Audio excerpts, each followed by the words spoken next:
Howdy, Humanities 2, Chess College. How you doing?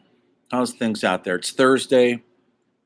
It's not that hot today, but it's going to get hot the next couple of days, 111 for many days in a row. So stay cool, stay hydrated.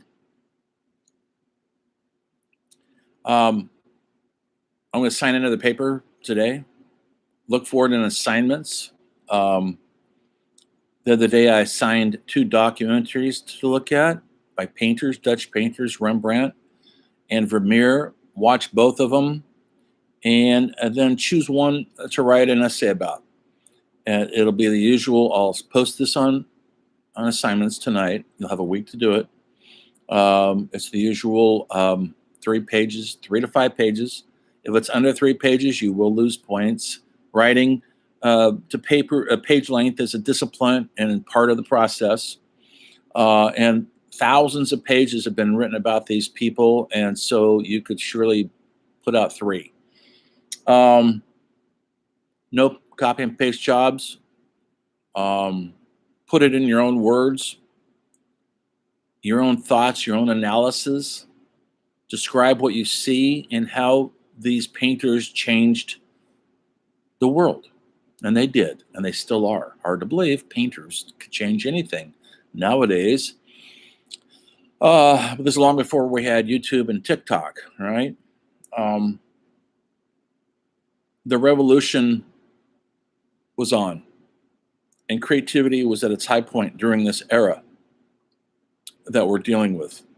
We're going to move on to skip ahead in a few minutes to another chapter, chapter 25 or page 154 or so in the book. But before we go off that, when you write your paper, I'm looking at your thoughts and critical analysis of this human being, the painters, either one, Rembrandt or Vermeer, and essentially trying to explore why they mattered. You're not just telling me when they were born or when they were educated or when they were, when they died. That information's all on Wikipedia. I don't really care. I care about what you saw in that documentary.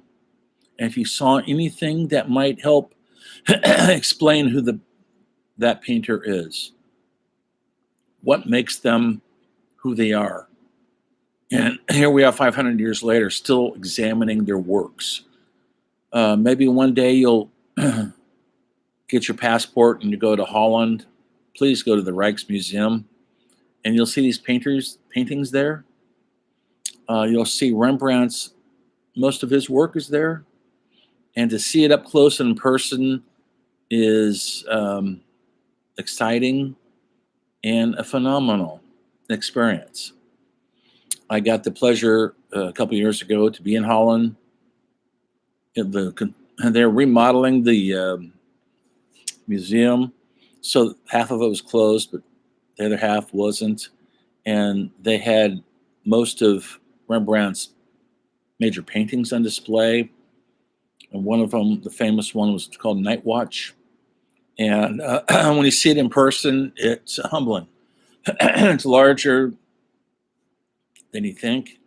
And when you look at it closely, it's hard to believe that a person painted it.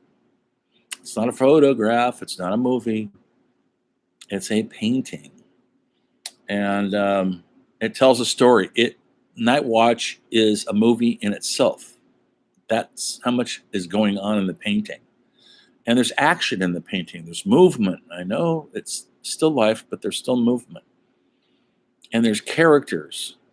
And if we were in class today, I would beam it up on the big projector, and we'd examine this painting, and you would understand why he matters, Rembrandt, why paintings like that matter, and how it changed how we looked at ourselves as people occupying the planet together.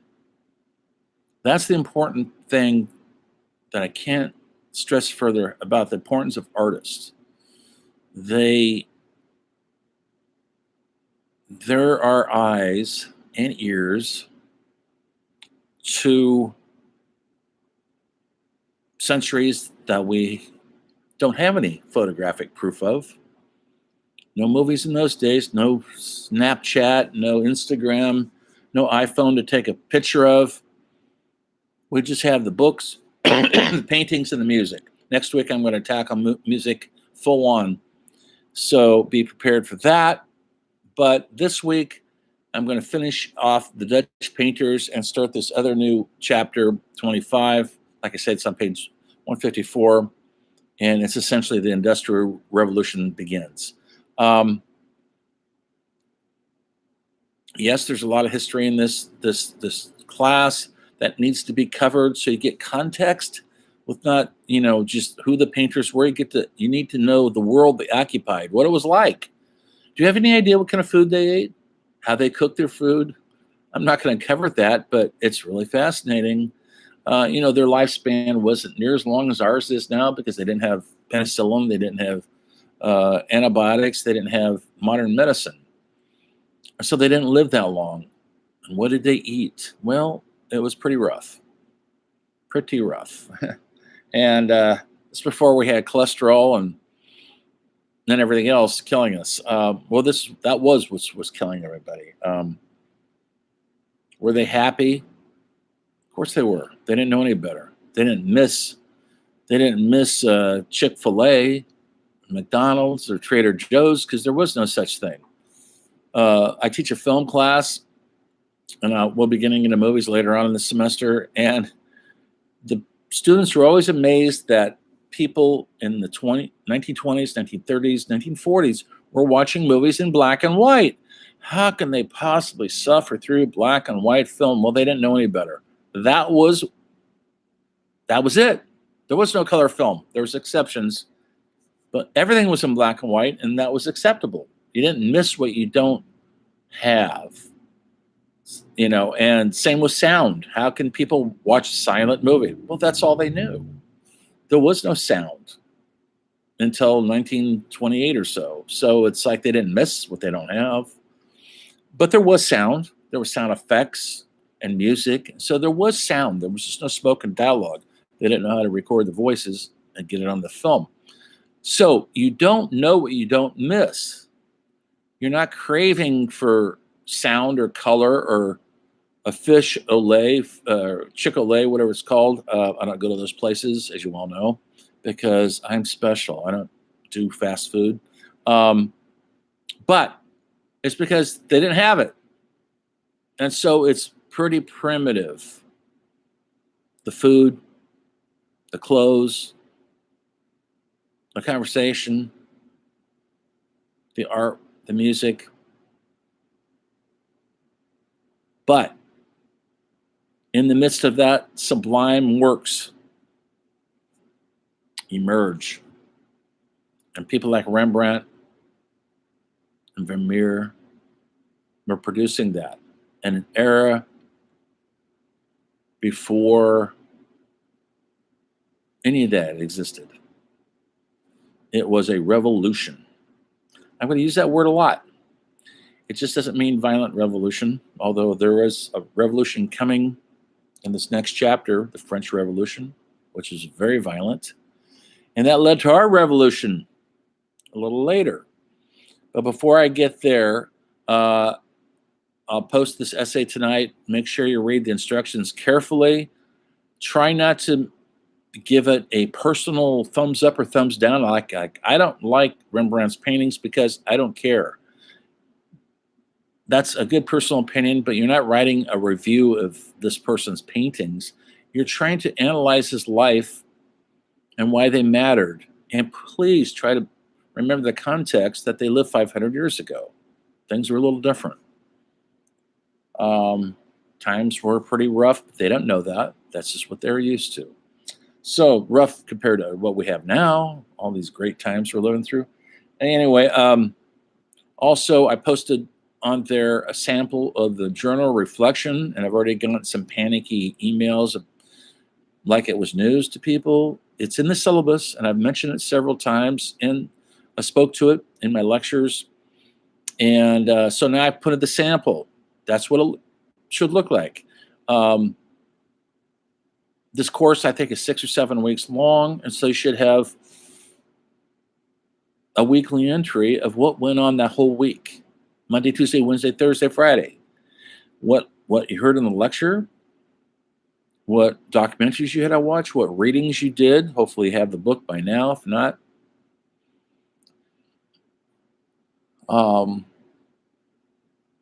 what your papers were about. And that's the journal part. It's like a diary. It lets me know you were paying attention and you were here with us all the time. We're in the virtual reality. I don't know if anybody's out there at all, except for, when I get your papers and I see some responses, I think, well, I guess somebody is there. People are paying attention. Thank you. That's the world we live in right now.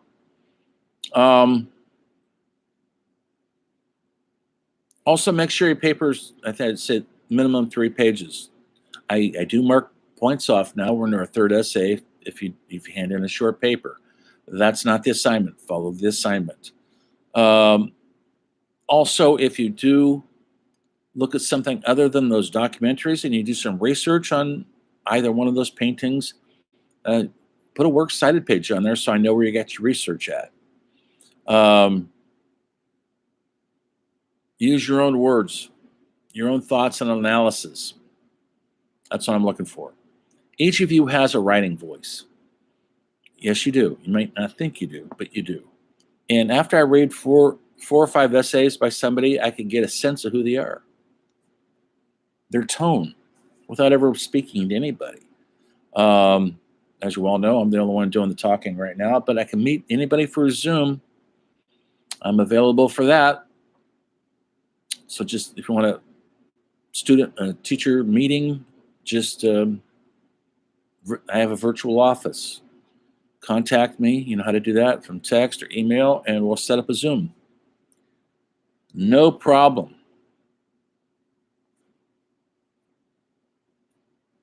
What else? I'll probably post a discussion too. So, I got to keep this thing alive. I don't know what that's going to be yet. We'll see how I feel about it. Maybe it'll be something to do with this chapter I'm doing right now. Because I like hearing what you think of Shakespeare, what your relationship is with any of this. Religion, that's good. What's your relationship with it? Do you have a relationship with painting and artists at all? Have you ever been to a museum? Is it meaningless? Does it have meaning? Can you name one artist? Do you know their work? Is it Van Gogh or Picasso or Willem de Kooning or Andy Warhol? Or none of those? Anyway, we're going to continue with art throughout this whole course, and we'll be going into modern artists. Right now, I'm trying to stick with the centuries we're studying, and so we're only doing the art and the literature and the plays and the music from that century. We'll keep progressing until we get to current times, our last week or two. What else? So your journals. I'm going to do the assignment. I graded all the papers on the Martin Luther. I was impressed. I was surprisingly impressed. And there's some good writers out there. Thank you for putting the time and effort in. And only a couple of you were scared to tell me that you didn't know who Martin Luther was, and you got it confused with Martin Luther King. That's okay. It's called an education. You're not supposed to know this stuff already.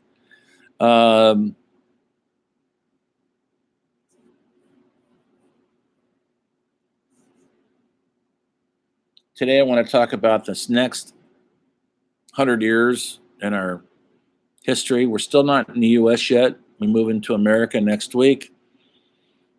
But right now we're still in Europe, and what's happening in Europe is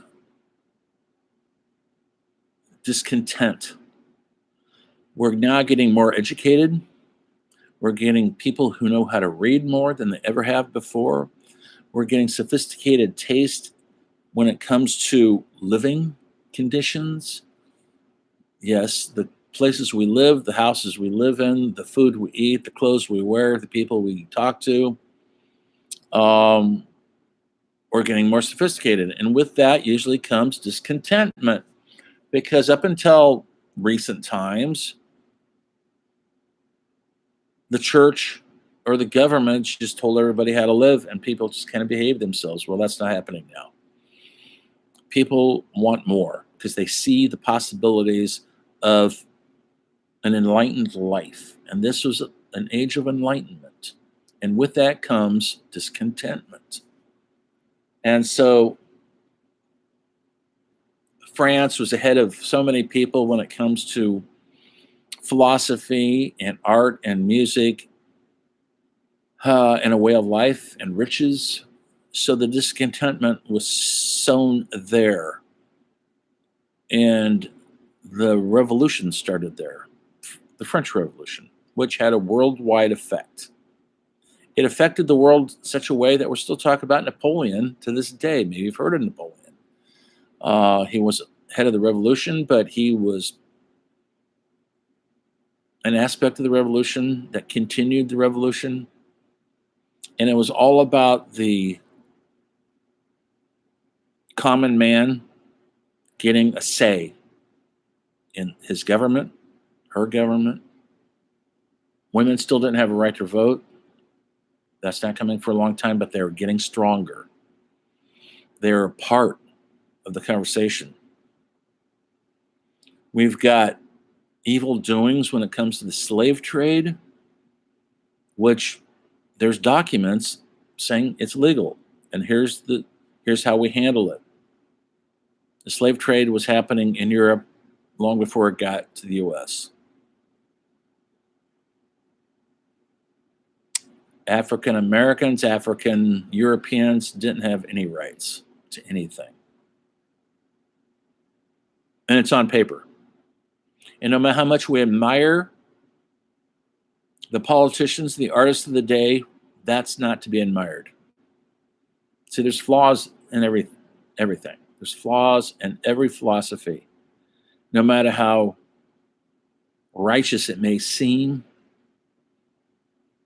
but when there's documents saying slave trade is okay, that's when you got to question it. But that was the times. Not to excuse it, but that's the times that this was happening in. That was the way of the world at that moment in time. So when you're writing about these people, don't try to take your contemporary ideas about life, what you see around us in the culture, the politics, Black Lives Matter, music, everything. You got to kind of put that on hold and look at it, the world 500 years ago. It's not easy. The documentaries help. It puts us in a mindset to try to further understand what was going on in those days. Movies do that. Music does that. Listen to Mozart. Do you listen to Mozart? Next week we're going to, so get ready for it. All this is connecting dots to who we are now. Without Rembrandt, without Vermeer, without Napoleon, without the French Revolution, without the slave trade, we wouldn't be who we are now. And there's a lot of ugliness out of there. There's a lot of beauty. Martin Luther was considered a heretic, and there was a lot of people who wanted his execution. That seems kind of wrong now, but think about how powerful the Catholic Church was then, and they still are very powerful. But think about our problems in the Middle East. We still have problems with Islam and Christianity in those areas. Those are still major problems. And here we are 500 years later. You think we'd know better, but we don't. We're still fighting over these issues, and we're dying over these issues. So now we're in, around 16, 15 of those thereabouts, and we're having all sorts of insightful things happening in the world. Ben Franklin has discovered what electricity is, how to harness it. They're getting there. Not quite, but they're getting there. And that's in the United States. Ben Franklin, besides being a politician, was a world traveler. He loved France. He liked to party in France. He really did. For middle-aged, chubby guy, he did all right with the ladies too. And he helped change the world. You could do that in those days. Not so easy to do it now. Anyway, during this time of the Enlightenment, writing, music, art, they were using satire. Think about that, folks. You know what satire is? Making comment, humorous comment on government or people or culture. It's like poking fun at the Kardashians. Not that I'm doing that. Oh, no. Nothing but respect. I respect anybody who earns their celebrity. Let's put it that way. You have to infer what I mean by that. Okay, so because I don't want to hurt anybody's feelings by poo-pooing current singers and people I don't care for because they seem like they're just celebrities and they haven't earned it. Anyway, that's another topic. So satire is a pretty sophisticated humor. Saturday Night Live, if you watch that, is satire. They're satirizing our current culture. Well, there were people satirizing the culture 500 years ago also.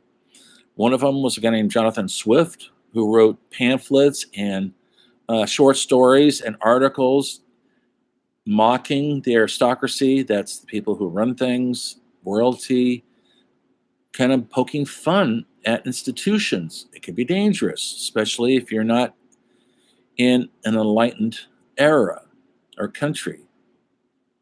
People were put to death. People are being put to death in China.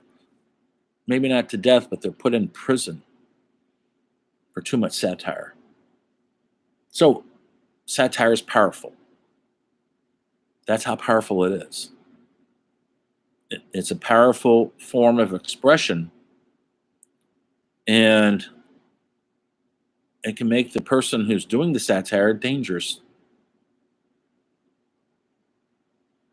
There was visual satire in paintings. If you look at page 167 in your book, the painting is there, and it's visually satirizing like wealthy people who sit around complaining about their complaints and not contributing much besides complaints.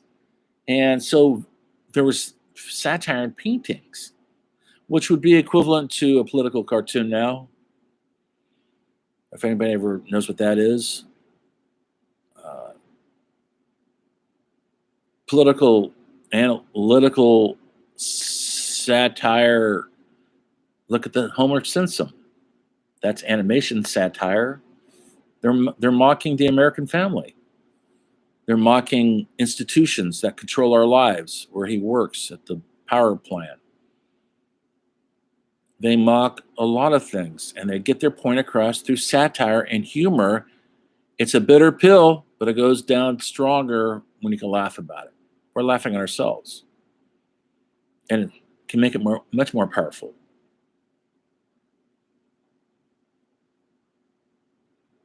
Women were starting to demand their rights in the world around them.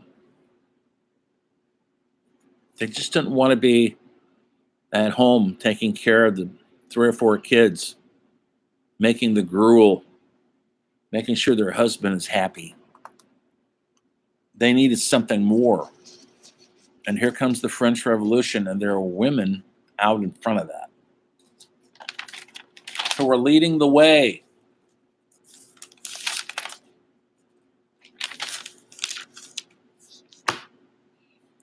Modern machinery was changing.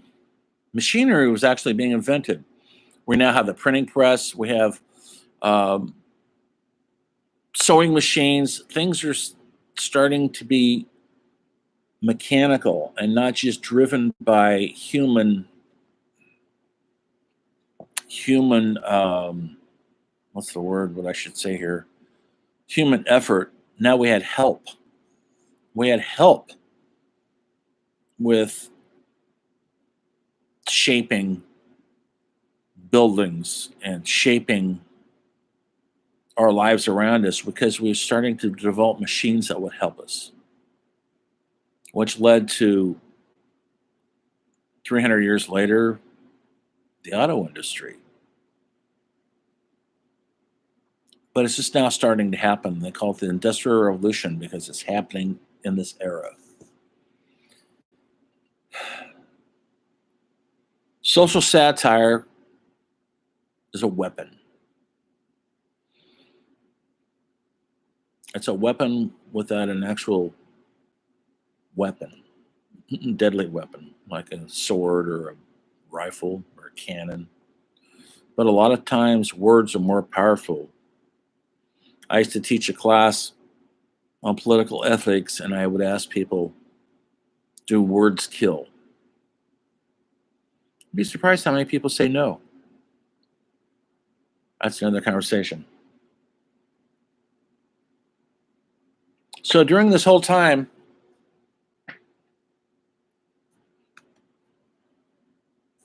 the world was changing so rapidly. It's part of the Renaissance. That's why it's still called that.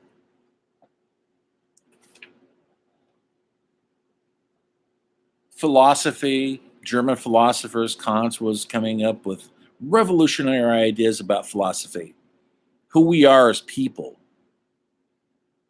because more people knew how to read than ever before because of the printing press.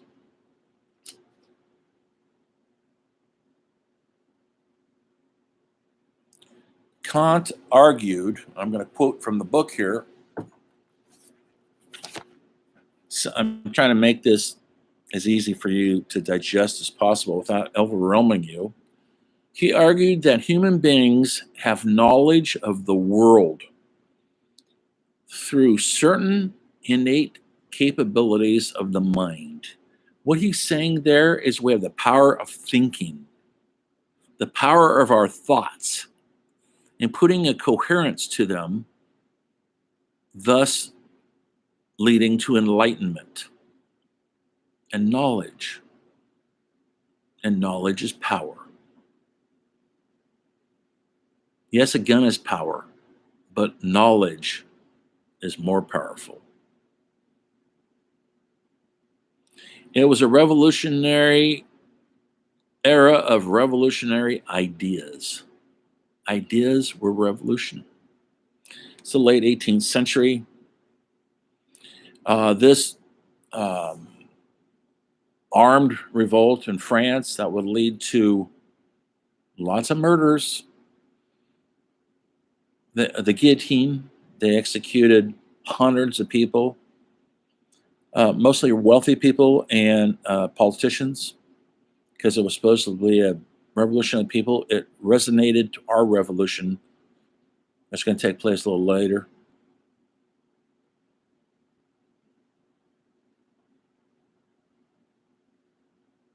And then our revolution resonated back to them for their revolution. It was all happening at the same time. The history books, the US history books, have always painted Napoleon as being a colonizer and a brute. In France, he's a national hero. Go to France, kids, students, and you'll see his imprint on the landscape everywhere. He is literally their George Washington. Our viewpoint is skewed. Did Napoleon overstep himself? Absolutely. Did he want to conquer nations and he should have stepped back? Absolutely. But Did he lead the French people out of the control and domination of the wealthy aristocracy who treated them like slaves? Absolutely.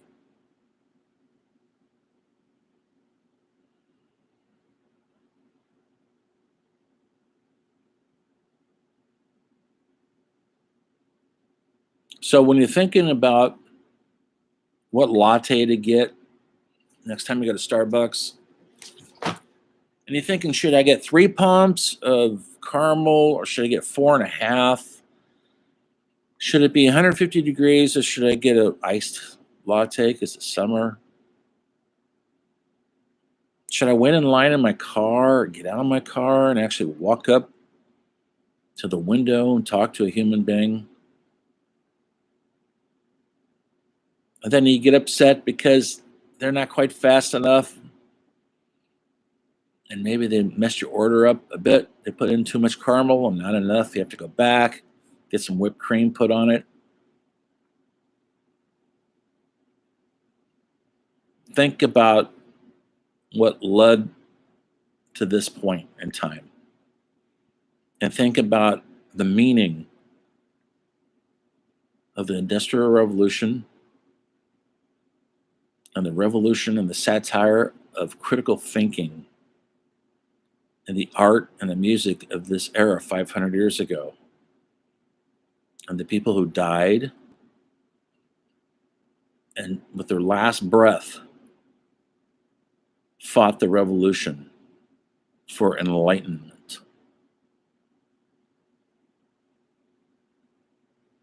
And then the petty grievances we have against Starbucks for not getting our drink right is kind of silly. We're all victims of it. And on that, look for the assignment. I'll post it here in a little bit. It's doing a week.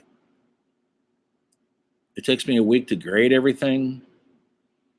I'm always a week behind. Follow up my comments. If you did good, I say well done. If you didn't do so good, I'll tell you why. But like I said, I was impressed with the first essay. Look forward to reading the second ones, which we're all due. I think they're all due right now, or they due tomorrow. I think they're due tomorrow. Anyway, the course continues. If you got any complaints, beefs, things you want to talk about, you know how to get a hold of me. Enjoy your weekend. Stay cool. Stay hydrated. Stay alive. Because the story of our humanities continues and we need you. Until next time, adios.